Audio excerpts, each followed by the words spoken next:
Assalamualaikum warahmatullahi wabarakatuh. Perkenalkan, nama saya Rehan Putra Pratama dari 1011. Kali ini saya akan menjelaskan tentang keanekaragaman hayati dari PPT Bukirana yang sudah dibuat. Pada kesempatan ini diharapkan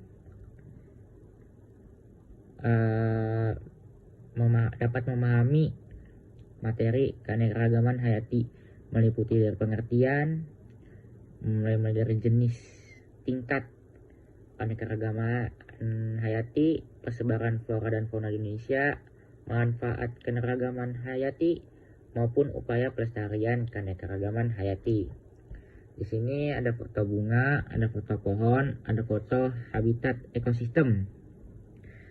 Ya, di 3 gambar itu mereka adalah contoh-contoh dari keanekaragaman hayati. Keanekaragaman hayati itu apa sih?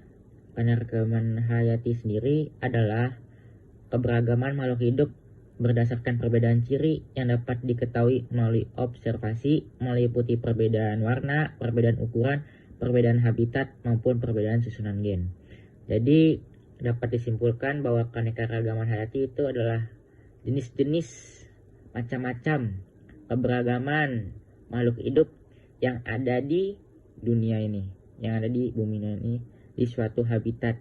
Dan perbedaan itu dan keberagaman itu dapat meliputi dari perbedaan habitat, ukuran, warna, susunan gen, dan semacamnya.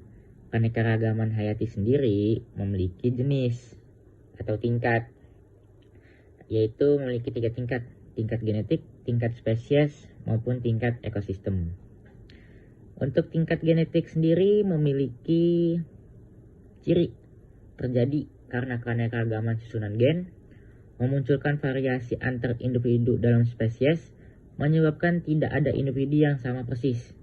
Dan di sini ada keterangan yang lebih detail bahwa keanekaragaman gen adalah variasi atau perbedaan gen yang terjadi dalam suatu jenis atau spesies makhluk hidup.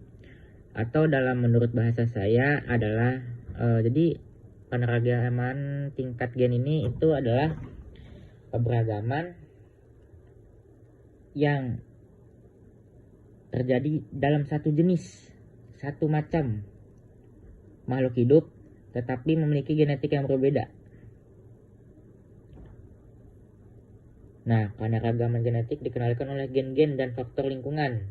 Peningkatan keanekaragaman gen dapat terjadi melalui hibridisasi, kawin silang antara satu spesies yang berbeda sifat, atau domestikasi. Keanekaragaman gen pada organisme dalam satu spesies disebut varietas atau ras. Di sini ada contoh keanekaragaman genetik pada tumbuhan, genetik pada hewan, genetik pada manusia.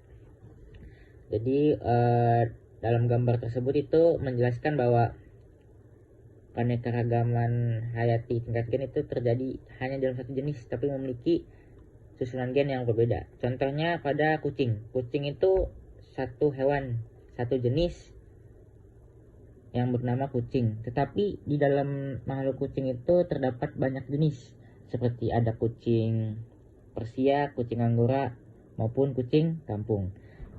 Manusia juga begitu. Manusia nama jenis makhluk hidupnya, tetapi di dalam jenis manusia itu terdapat banyak macam-macam genetik.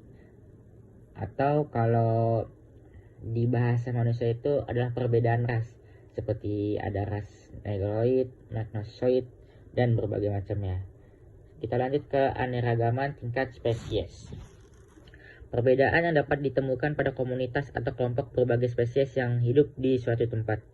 Jadi kalau menurut bahasa saya, keanekaragaman itu tuh memiliki keberagaman macam jenis tetapi memiliki sifat yang sama. Nanti akan kita contohnya. Oh nih sudah ada contohnya, seperti keanekaragaman pada famili Aracaceae, terdapat pada aren, kelapa, pinang, nipah. Dan mereka itu tentu ya tumbuhan dengan nama yang berbeda tetapi memiliki sifat yang sama. Sama perihalnya juga pada hewan. Dan ini contohnya pada jenis genus Panthera. Contohnya pada macan, Panthera tigris, singa Panthera leo, macan tutul Panthera pardus, dan citah Panthera onca. Tentu 4 gambar ini memiliki nama hewan yang berbeda, tetapi memiliki sifat yang sama. Sama-sama predator, sama-sama tinggal di hutan, sama-sama berbulu, memiliki taring, dan semacamnya. Kita lanjut ke keanekaragaman tingkat ekosistem. Tingkat ekosistem sendiri menggambarkan jenis populasi organisme dalam satu wilayah, ditunjukkan dengan adanya perbedaan faktor abiotik, ditentukan berbagai faktor seperti garis lintang, ketinggian, tempat, iklim, suhu, cahaya matahari, dan kelembapan. Jadi keanekaragaman tingkat ekosistem itu hanya memikirkan ekosistemnya aja. Contohnya ada ekosistem gurun, sawah, maupun padang rumput. Dan setiap ekosistem itu memiliki ciri khas dan sifat yang berbeda pada ekosistem itu sendiri. Di sini ada contoh ekosistem perairan. Di sini terdapat ada ikan, ada keong danau, ada zooplankton, ada serangga air, dan berbagai macamnya. Jadi terdapat satu ekosistem itu memang banyak sekali berbagai makhluk hidup, dari mulai hewan, tumbuhan, bahkan manusia. Tetapi memiliki nama dan genetik yang berbeda. Macam-macam ekosistem air tawar. Ada danau, ada sungai yang sering kita jumpai pada sekitar rumah kita maupun lingkungan sekolah. Di sini memiliki materi tentang zona-zona di ekosistem air tawar. Di sini ada littoral zone. Littoral zone adalah bagian yang paling atas yang biasanya lebih banyak mengenai cahaya, sedangkan littoral zone itu adalah pertengahan, hanya setengah bahkan lebih menerima cahaya, sedangkan profundal zone itu kadang hanya sedikit menerima cahaya dan dia letakkan di bagian bawah. Di sini ada zona-zona juga di ekosistem air tawar. Di macam-macam ekosistem air laut. Di ekosistem air laut sendiri terdapat ada mangrove ya, estuari, lamun, terumbu karang, macam-macam ekosistem air laut. Ada pantai berbatu, pantai berpasir, pantai berlumpur, laut dalam, dan dari keempat ini tentu memiliki ciri khas maupun sifat yang berbeda. Di sini ada juga contoh ekosistem darat. Macam-macam ekosistem di dunia, contohnya hutan, hujan tropis, savana, hutan gurun, padang rumput. Di 4 gambar ini tentu sama dengan ekosistem laut, yaitu memiliki ciri khas dan perbedaannya masing-masing. Contoh pada gurun. Gurun sendiri memiliki iklim yang panas, serta tumbuhannya banyak ditumbuhin tumbuhan xerophyt seperti kaktus, dan dijumpai banyak reptil dan mamalia kecil. Dan di padang rumput terdapat di wilayah kering di ketinggian 1000-4000 mdpl dan didominasi oleh rumput-rumputan. Pada ekosistem ini hiduplah mamalia besar, karnivora dan herbivora. Tentu dari 2 contoh ekosistem itu memiliki banyak sekali perbedaan.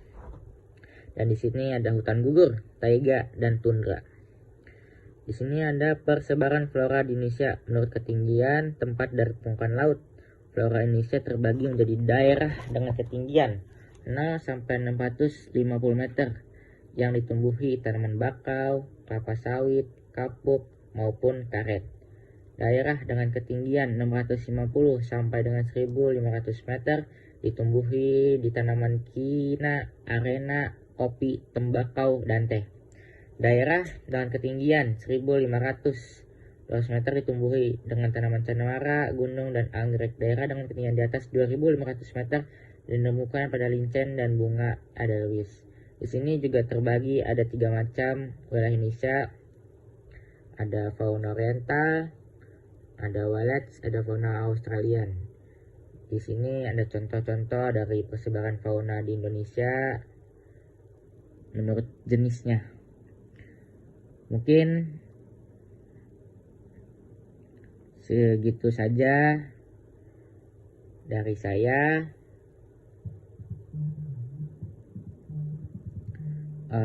Sebelumnya mohon maaf jika ada salah kata.